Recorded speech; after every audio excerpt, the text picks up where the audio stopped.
What's going on YouTube? Banlist is out. Let's give it a look. It's my first time seeing it. So let's see what they banned today. I got high hopes. I want to see Scythe get banned. I want to see YuGiOh get banned.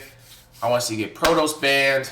And what else? That's it. Scythe, YuGiOh, and Protos. If those get banned, I'll be happy. I'll be a very happy man. Protos, Eva, Smorg, Bird of Somverity, and Imperial Order. Huh. Okay, so Protos getting banned, that's pretty self-obvious. I think Sword Souls has been very unfair in the sense of having a Protos on board, calling attributes. I think that's a very unfair interaction, and I'm happy to see that's gone. Eva being hit, I don't necessarily agree with this. I think Drytrons is pretty fair in a sense, because only that deck did was abuse Scythe. Besides that, the deck is pretty fair in a sense, because Droplets and Dark Ruler just outs the boards. But hitting Eva, I'm not mad at that. The S'more statue, I kind of understand, because Tri-Brigade Licorice or Tri-Brigade Bird Up, whatever you want to call it, that deck is really unfair too, because they bring out a Wind statue or Apex Avion on top of having a bunch of negates and stuff. So, you know, I could get behind that ban. YuGiOh had to go. YuGiOh was like the best card in the format. Like last format, YuGiOh was the best card. So I perfectly agree with that one getting hit. Perfectly agree. Ooh! Destrudo's back. Snow is back. Astrograph Sorcerer is back. Lunalight Tiger. Wow. Licorice. Okay, that got hit. They hit the bird up XYZ that searches. Monster Gate's at 1. I thought Monster Gate was already a card. Did it hit Monster Gate? Because I thought Monster Gate was already at 1. Pot of Desire's at 1. Huh, that's interesting. That's very interesting. Okay, so the Strudo coming back is very, very impactful, because that in itself is going to be a new card that they're probably going to attack in Sword Souls. Because if you don't know, Destrudo says it could summon itself from the hand or graveyard by targeting a monster on board that's level 7 or lower, something along those lines. It hits the board, you pay half your life points, right? So the play is going to be they're going to synchro summon to Yazi pop a card on the board in itself or whatever, and go full Sword Soul combo. So I think that's what's going to be the new tech card for Sword Souls, especially since Pros got hit. So that's probably why Konami brought Destrudo back. Fairy Tail Snow coming back. I think Snow is going to be a really good card to look out for. Off the top of my head, I don't know what deck can abuse it at this current moment, but I do think that card has potential of power creeper in the format. So you might see a resurgence of 60 card decks just because Snow is back. Because Snow is a very powerful card. Astrograph Sorcerer coming back, it definitely boosts up Pendulums, because Pendulums as an archetype, not as an archetype, as a summon mechanic, got hit really, really hard. Like really, really hard because of Master Rule 4. You know, you couldn't just drop them from the hand. So Astrograph Sorcerer does get them to net free advantages. They should have probably brought back Electromite, in my opinion, if they really wanted to push the Pendulums wave to make it good, because they really need Electromite to be good again. But I definitely think they might be like a tier 3 deck now, tier 3, tier 2, 2.5 deck. Lunalight Tiger at 1 is not gonna be enough. Lunalights need more than just one Tiger. And they lost Afterthought too. They need more than just one Tiger if they want to bring them back. They might put back 2 Tigers next list if nothing crazy happens this format. The Lilaris XYZ that lets them free search a Wing Beast, that's at 1. I'm okay with that. They mollywopped Bird Up though in this list. They definitely mollywopped that deck. I don't think that deck is going to be as impressive as it once was. It might be a tier 2 deck now. It's definitely not going to be tier 1. Monster Gate at 1. You got Fairy Tail Snow. Pot of Desire's at 1. I don't understand why they did that, because Pot of Desire wasn't a card that was really insane. I mean, the only decks that was playing it was like Sword Souls and Bird Up. Those were the only decks that were playing it. So I don't understand why they did that. I don't get why they did that. It wasn't that crazy of a card. Not to mention, decks that did play it, what are going to play over right now? So they might be rolling out a new draw card, because Pot of Prosperity can't be a new replacement for Pot of Desires. It's not feasible. Whoa! Hero Lives at 2.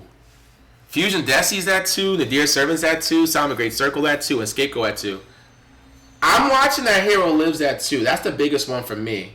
Fusion Destiny getting put at 2. That makes sense because the card is very unfair. Nadir Servant ran its course for over a year. Salmon Great Circle coming to 2 is not really a big deal to me because Salad's been like an underwhelming deck for a while. And I don't think that deck could play through Scythe, so it doesn't really matter. Scapegoat being at 2 is kind of interesting. Scapegoats did get hit years ago because of the fact of links coming out, and people were abusing the link climbing ability with the Scapegoats token. So the Scapegoats on their opponent's turn, on their end phase, and when their turn comes around, they'll link climb. But at this current moment, I don't think any decks right now really give a shit about Scapegoats because everybody's putting super negate boards out. So Scapegoats is not really a big deal. And if you're getting Scythed, what is the Scapegoats going to do for you? You just got Scythed, It might be good for slow decks, maybe, but I don't think anybody's going to play Scapegoats. Hero Lives at 2. That's kind of crazy. That's pretty crazy. Because they hit Hero Lives. I believe they hit Heroes Lives years ago. And that deck was really popular when people were playing Toad Mass Change. So they'll have a Dark Law with a Totally Awesome on board. That was because you could just go Heroes Lives, summon Shadow Mist searches Mass Change, and then if you have extenders in hand 10 Goldfish or whatever, you can go into full combo and put a Totally Awesome through Bahamas Shark on board. That was a big thing back in the day, and if you had set 5 paths, you had a really strong board. But nowadays, that strategy is not going to be that effective because you got Veilers, you got Ash, you got Imperms, you know what I'm saying?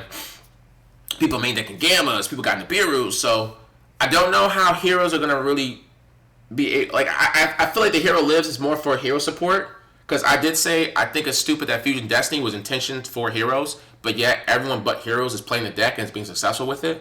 So maybe this Hero Lives is gonna be that extra boost that heroes need to survive. But in my honest opinion, I don't think Hero Lives is what the issue. I don't think Hero Lives is gonna solve the issue for E-Heroes to be a consistent good meta deck.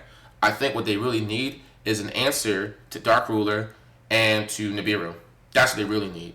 Crossout Designator is a card, but without crossouts, how you answer Nibiru? You feel me? And you put all those resources into making a super crazy board, and also Drone Lockbird as well. You get Drone Lockbird, turns over. So, yeah. I'm going to look at. I definitely think to look out for is Hero Lives, and as far as Fusion Destiny and the Deer Servant getting hit, I definitely think they hit Invoked pretty hard by putting it to semi-limit, because we lost IO. We lost IO. That's banned now. IO's banned, which is fair. I think IO's really a oppressive ass card. It should never be a card. And we just lost Fusion Destiny and the Deer Servant. So that's 3 cards slots we have to fill up. I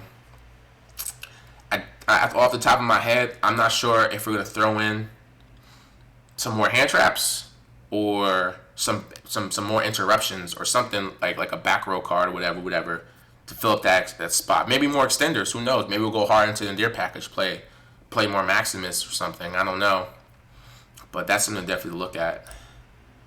Unlimited Danger Nessie Skill Drain.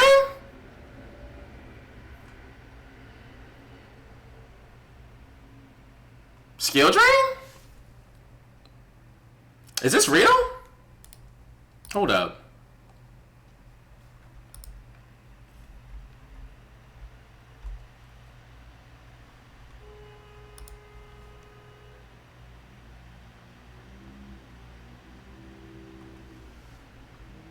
Three skill drains? Why would they do that?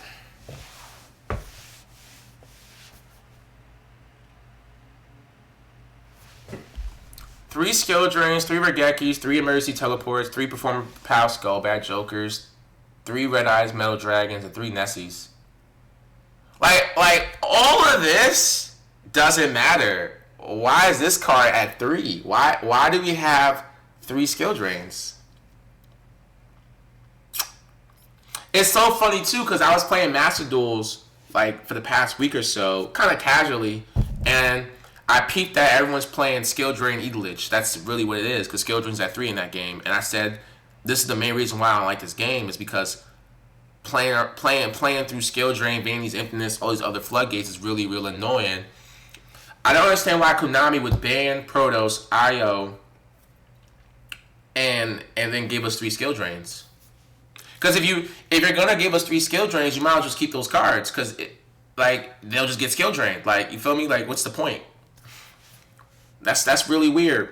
That's really weird. Skill drain's a really weird one. Regeki at 3, I think it doesn't really mean shit. I think Regeki's kind of trash. I mean, yeah, in theory you could Regeki the Sword Soul board, but they'll negate it with Baron, and then you have to have a second Regeki in hand, or something like. I mean, in theory, you can go normal summon something, Baron negates and destroys, or activate something, Baron negates and destroys. Then you go Regeki and blow up the board. I mean, that's not bad, but Phantom Knights don't really care because Phantom Knights could just negate with Brave Token, unless they, hypothetically speaking, they don't negate it. Still, they probably psyched you already on standby draw phase, so, like, you still can't play Yu-Gi-Oh, right? Like, unless you're playing a deck that doesn't care about the actual deck. I don't think Regeki really matters. E-Telly being at 3 is actually kind of good. It boosts up Virtual Worlds. It boosts up Phantom Knights because it's a level 3 monster. They love level 3 monsters. I don't think Cosmos are coming back. Cosmos are not coming back. Performing back, Skullback Joker coming back. That's actually, like I said before, Pendulum support. Pendulum's being an archetype. Not archetype, but a summon mechanic that could get a resurgence back. I wish they brought back Electromite to 1 or 2 or 3. It doesn't really matter. Just 1 Electromite's all you need. But I wish they brought back Electromite because that would have definitely helped them out. 3 Red Eyes Dark Metal Dragons would have been a big deal if they didn't route the card. Because they routed the card's not that crazy. So having 1's good enough. Having 3 doesn't really break the game because you can only do it once per turn, hard once per turn. 3 Danger Nesses is kind of interesting. That's kind of interesting. I think they're gonna have to bring back the other dangers though to make the danger archetype a little bit more, better to splash into other decks. But 3 dangers is not too bad. So that's a good start. Off the top of my head though, because skill drains can be back, I feel like a lot of people are going to be playing Elich set 5 pass. Like that's going to be it right now. Like this format is going to be a bunch of Elich players. You might have to you might have to main deck Twin Twister and Cosmic Cyclones in your decks now. You might have to, just because of this card. You have to respect this card. This card's a blowout. Like any combo deck sees this card, it's just auto lose. Invoked loses this card pretty badly too. Sword Soul loses this card pretty badly. Burn Up loses this card badly. Phantom Knights gets blown up by this card badly too. Like a lot of combo decks right now lose this card. Is Skill Drain supposed to check Scythe? I mean, at that point, if I'm playing Elich, right? If I'm playing Elich and you're playing Phantom Knights, then it doesn't matter you Scythe me because I don't really need my extra deck like that. So, yeah. But yeah, that's gonna be interesting. This fight's gonna be definitely interesting. If I just from looking at this list right now, hold on. Just from looking at this list, Dragtrons are a non-factor. Dragtrons are dead. Right? Dragtrons are dead. Sword Souls is looking kind of weaker, but because they got the Destrudo card, I think they might be in the same spot they were before, except they won't have like a floodgate to lock you out the duel. So, they're still a solid, consistent deck, but they won't be as oppressive. So, I think they might be like a tier 1.5 deck. But at this current moment, I think the best decks of the format are going to be Elich and Phantom Knights. Elich and Phantom Knights. Now, granted, Prank Hits are a deck to look out for because, they got the Brave Token package now. But Konami hit Pot of Desires. And I know that deck plays Pot of Desires. They hit Pot of Desires, and that's about it, Prank Kids, Phantom Knights, and Elich. That might be the format right now. Unless somebody figures out a way to go 60 card and abuse Fairy Tail Snow, or they figure out a way to abuse Bird Up without the Link 3 Smorg monster, and with only just one XYZ that searches, the Recital Starling. I don't know. And they only have 1 Desires now, too. That deck did play Desires. As far as Invoked goes, I don't know where Invoked's gonna be at in this one. I don't know where it's gonna be at because they have a hard time. They have a hard ass time against back row decks.